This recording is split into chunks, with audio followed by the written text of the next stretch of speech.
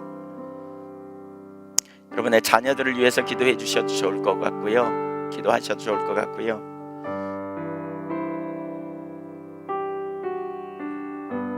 오늘날 너무나 많이 가려져 있잖아요. 그러한 막연하게 알고 있는 거죠. 그래서 진정한 믿음의 세대로 세워지지 않고 양처럼 제갓길로 가고 우리가 그런 자리에 머물러 있는 경우가 얼마나 많이 있는지, 하나님 우리의 눈을 열어 우리의 다음 세대가 분명하게 자신을 알고 주님을 알고, 특별히 우리 젊은이들이 이렇게 알긴 알지만 적용을 못 시켜요. 이 적용이 안 돼요. 그러니까 움츠려들죠. 그러니까 자꾸 자기를 보죠. 그러니까 자꾸 하나님의 어떤 감동이 있어도 따라가지 못하게 되는 경우가 바로 그런 것과도 연관이 있는 것 같아요. 하나님과의 실질적인 개인적인 교제가 돼야 되는데 그게 안 되는 거죠.